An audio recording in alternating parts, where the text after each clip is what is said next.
300,000 people right after the election. That is the possible Russian plan described by Volodymyr Zelenskyy. But there is no new decree. The intelligence documents have not been released, and Moscow denies the plan. Even so, the warning is explosive. Zelenskyy describes peripheral mobilization, drawing people mainly from the regions, not Moscow or St. Petersburg, so the largest cities remain insulated from the true cost of war. This is not an event that has already happened. It is a warning about a decision Kyiv believes could follow Russia's September parliamentary vote. Why is Ukraine looking beyond Donetsk to the north? Zelenskyy says most new forces could go toward Kostiantynivka, Sloviansk, and Kramatorsk. If Russia succeeds there, some forces could later move from Bryansk toward Chernihiv and Kyiv. There is no such strike force there now.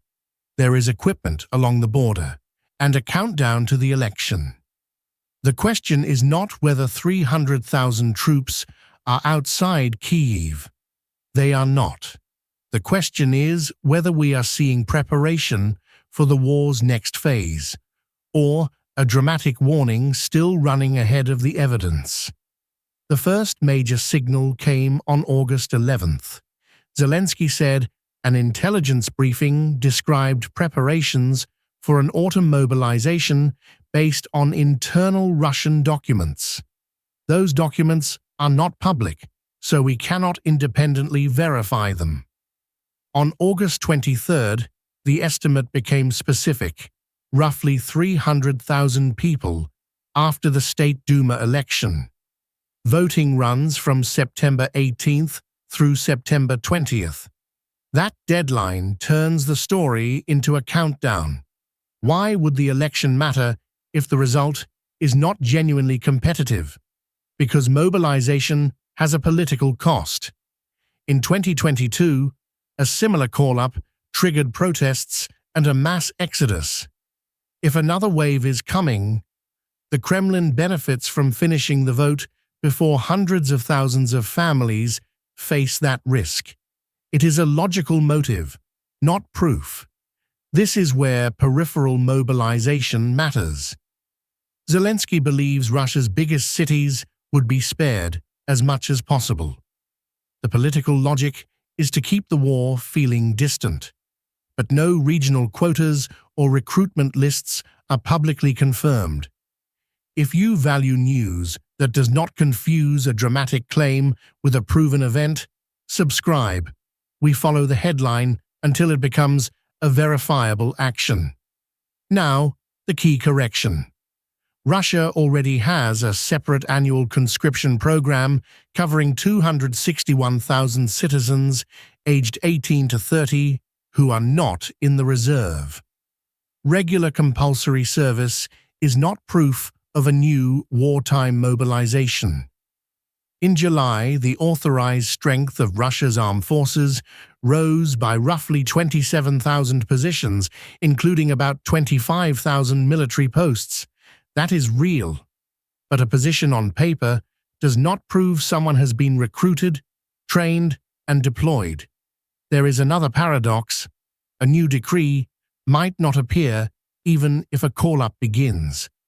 The partial mobilization decree from 2022 remains open-ended, so authorities could return to it. The absence of a new document disproves claims that 300,000 have already been mobilized, but it does not erase the risk. Russia's public position is the opposite. Dmitry Medvedev called the reports a provocation. A Russian representative at the United Nations said no mass call-up was planned, as far as he knew, then added that they would see what happens after the election. That is a denial with a caveat, not a hidden admission. Now return to the map. In Zelenskyy's assessment, Donetsk comes first. Kostiantynivka, Sloviansk, and Kramatorsk are not disconnected names for a headline. Together, they form a major defensive hub on the route to taking the rest of the region. The north is a possible second step, not the first strike. Only success in the east could free forces for another direction. Even then, they must be assembled, trained, equipped, and formed into a strike group. So, the assault on Kyiv has begun would be false exaggeration, not news. But no strike group today does not make the scenario irrelevant. Early warning does not say an attack comes tomorrow. It identifies the conditions that could make one possible later. What would turn this from a dramatic assessment into a demonstrated process, not an anonymous post or another frightening rumor? We need a chain of evidence, verifiable recruitment decisions, proof of scale, the formation and training of units, and then movement.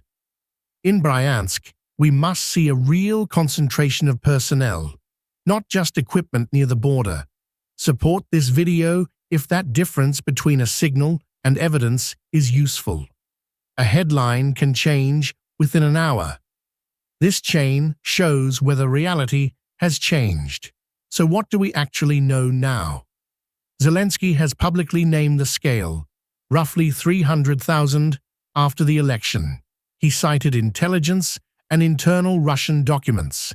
The public has not seen them. Russia denies a mobilization.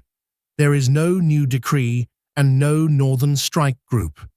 But there is a specific countdown, political logic, the precedent of the previous mobilization, and named possible directions for new forces. That is enough reason to watch closely. It is not enough to call the plan proven. Here is the question for you. Which public sign would be decisive? A separate decree, mass draft notices across the regions, or visible new units? Tell us in the comments and say, what evidence would make you abandon your own theory?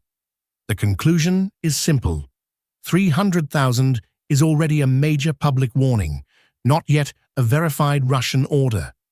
The northern direction is a serious possible risk, not an offensive that has begun. We will keep watching that boundary. The moment a political warning becomes measurable military action, that is where hype ends and reality begins.